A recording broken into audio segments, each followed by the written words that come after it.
There is this old, um, kind of hermetic, Gnostic idea of certain planes of existence that transpire in the afterlife. And amongst them, one thing that you won't learn in your standard church, that they won't even allow you to conceptualize the thought of, because it will get you to question a lot, not just about the ideas behind afterlife or heaven and a hell, but the world you're living in. It's the idea that there may exist a false heaven, a kind of mimic heaven. When I look around at the world, taking that as just a kind of metaphorical influence more than something that might be tangibly real, although the idea doesn't escape me while I look at this world, that such a notion could in fact be real. The idea of a false heaven is all I see on earth. Here we have this world that is as beautiful and pristine as it is. And as the species we are, we kind of obligatorily are supposed to kind of caretake it more like a custodian than an enforcer of anything. Um, More like a gardener than a ruler or a conqueror. And yet, all of the world that we have fabricated for human civilization to live in, it's just this complex hierarchical structure that is lorded over and overseen by people who basically live by a weight and measure of just cutthroat, um, very dehumanizing qualities. The very people who often bring a level and degree of calmness and gentleness into the world, or a passion and compassion for life, where are they always circumstantially? They're poor. They work very modest, humble circumstances and roles. Oftentimes they are faced with life's troubles, but very adept at overcoming them or working through them. Oftentimes they're unfairly treated or pushed to the wayside, and basically, in this modern day and age, they are considered, background characters. They're part of the backdrop as people see them.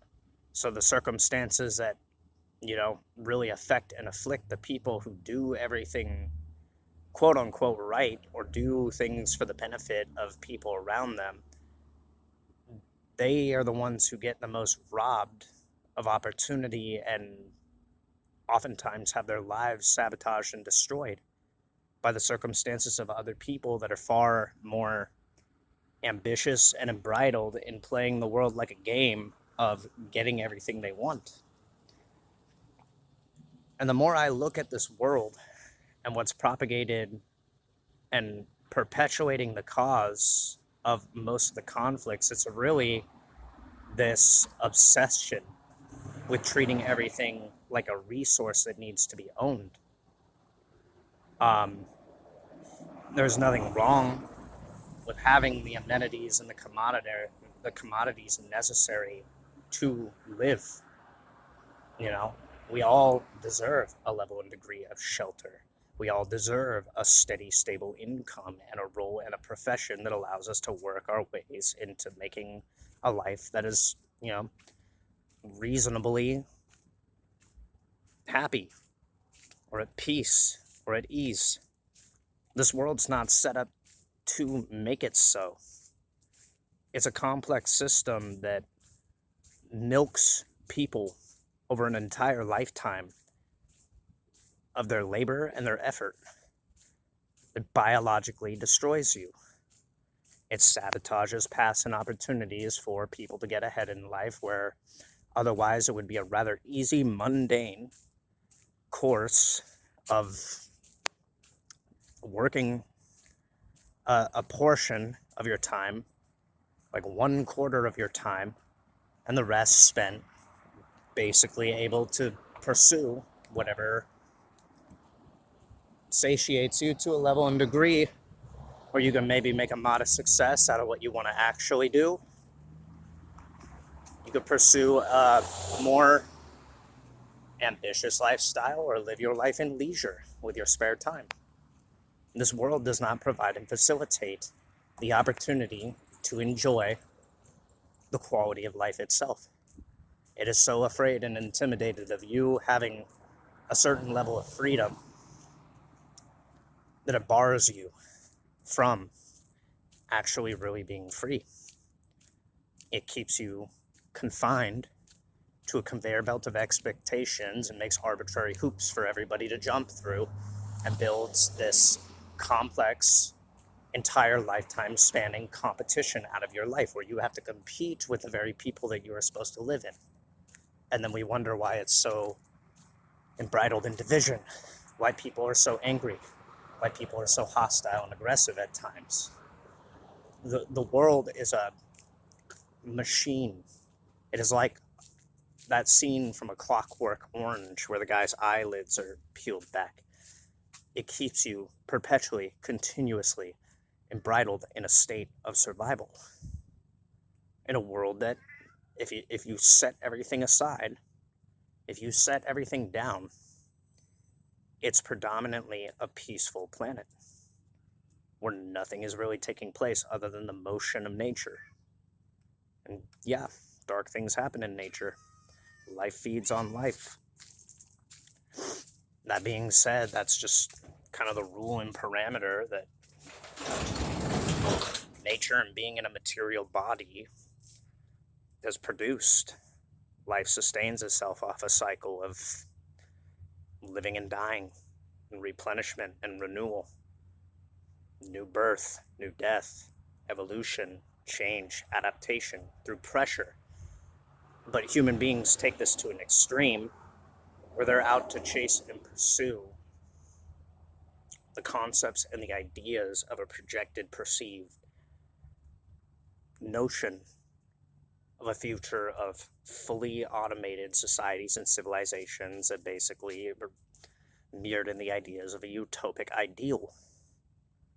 And in reality, that very utopic idea removes the very nature of everything that makes us human, every quality that makes us human, and ironically confines us to a situation where we become prisoners of our own making, of our own decisions. And even worse than that, it crab buckets and drags everybody unilaterally into the same situation and scenario. You know, I don't see this world for the mundane circumstance of what it is necessarily. I see the architecture behind ideas put into motion that are playing upon this world and what we consider normal, and what built and constructed those, how they parallel to certain specific ideas throughout history, and what the end goal of those are. And 9 times out of 10, most of the things built in this modern day and age, and most of the things happening and going on in this modern day and age, symbol or parallel similar things to very dark, draconian qualities of control mechanisms, apparatuses meant to subjugate people and oppress people, and the constructing of a condition of civilization that naturally destroys its own species and the planet around it. I don't see it rooted in anything actually practical and pragmatic. What it seems we exist and abide in is a kind of confined asylum of sorts, a mass-spanning labor camp and plantation, more than an actual civilization. It has just been given the guise and the veneer of a comfortable, lavish lifestyle and home and opportunities for a select few to live in.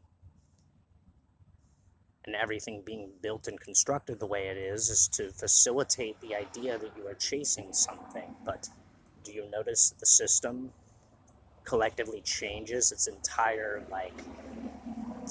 makeup and the way it operates every 4 to 6 years? And in between that time period and 10 years, there's always like a mass spanning conflict of things and situations that happen that make it progressively move in the direction of even worse measures and circumstances that nobody asked for taking place. Do you see that it becomes more like a cage than anything that slowly grows and compounds around you in complexity? That it's like a country-spanning saw trap in a lot of ways. Your paths and avenues and what was available to you and what you were told you could strive and achieve for has steadily shrunk and shrunk and shrunk and pushed you into competing for the bottom of the barrel. Your opportunities don't exist. The truth of the matter is, if you're in a place where you're comfortable right now, that could be taken away from you just because somebody decided and determined we don't need you anymore. And then you're pushed back to the bottom with everybody else competing for the same resources and what is equivalent to Hunger Games. And then opportunities open up for a select few that are willing to comply.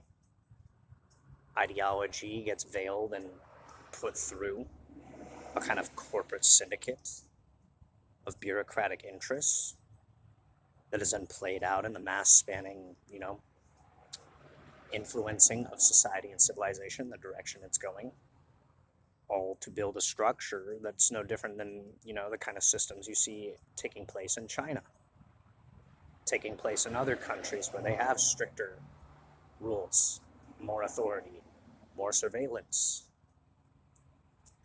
I see a civilization in the West that's being constructed before our very eyes as an elaborate control scheme to convert the country into nothing more than a resource plantation, more than anything.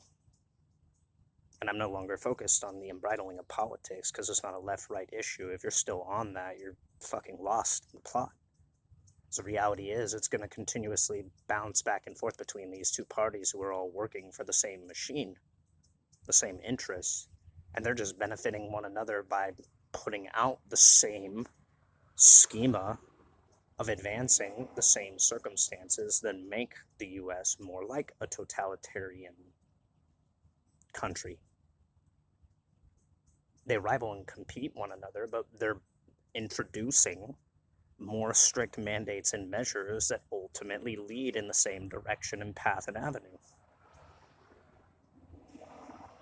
So none of them are benefiting the people. They're creating a more militant society, a more militant civilization. They're pressing and juicing the American populace to work harder in a time where the economics don't provide and facilitate routes and avenues to success, and threatening and jeopardizing to uproot your life and throw you on the street. And then they incriminate homeless people because you can't have that level of freedom.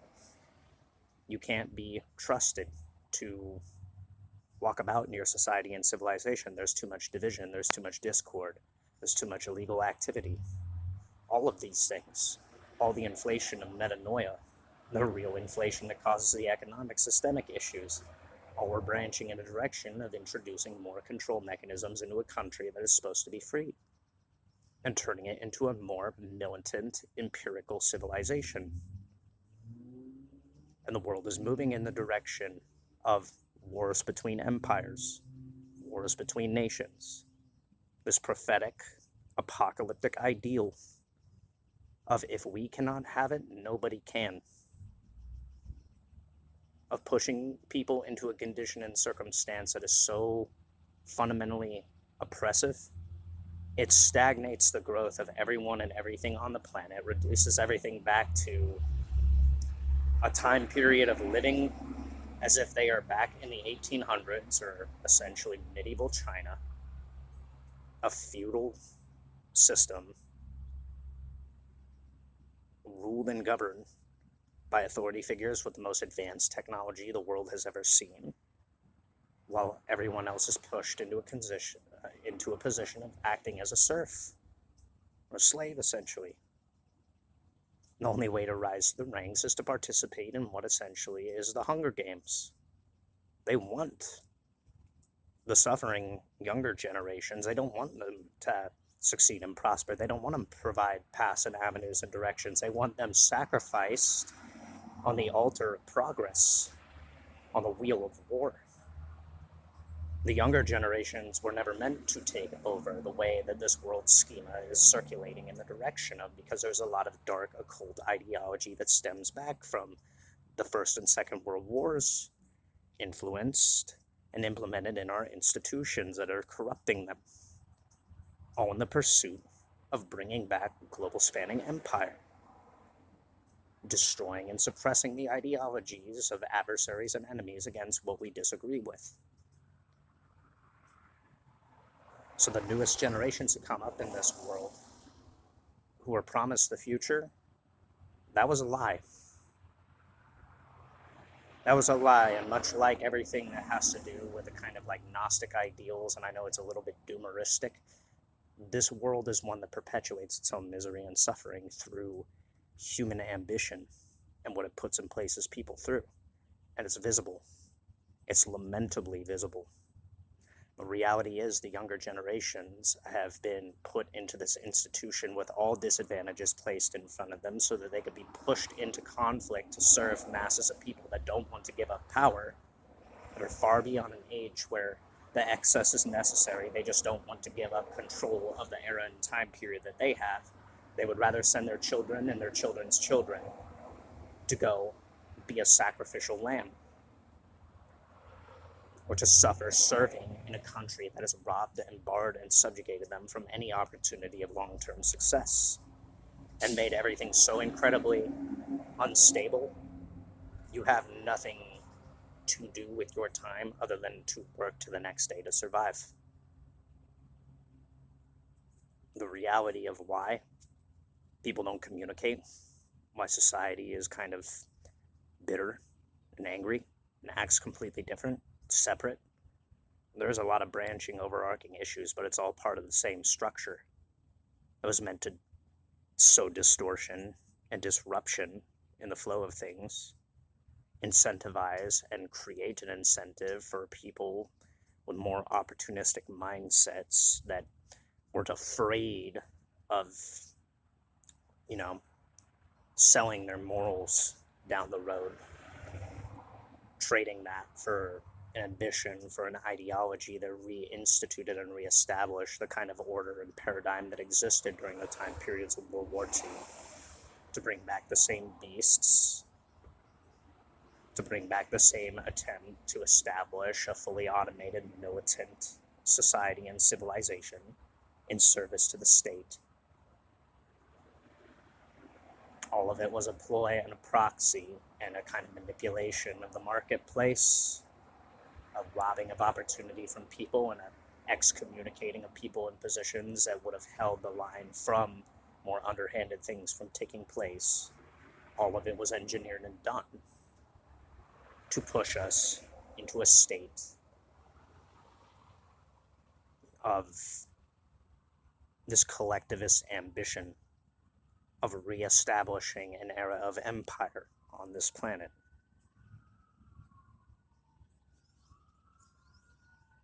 I don't take this planet seriously anymore. I don't take its people seriously anymore. I don't take its beliefs and its ideals seriously anymore, because the reality is all of them, no matter what they preach, no matter what they practice, move in the same direction,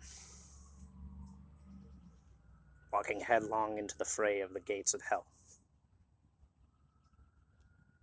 So you can keep your ideas and your concepts, your beliefs to yourself. I don't believe anything that anyone says anymore. I just do my time, no different than everybody else. On what I ultimately see, more so than anything, It's a prison planet. Earth's a prison planet. Earth's been converted into a prison planet.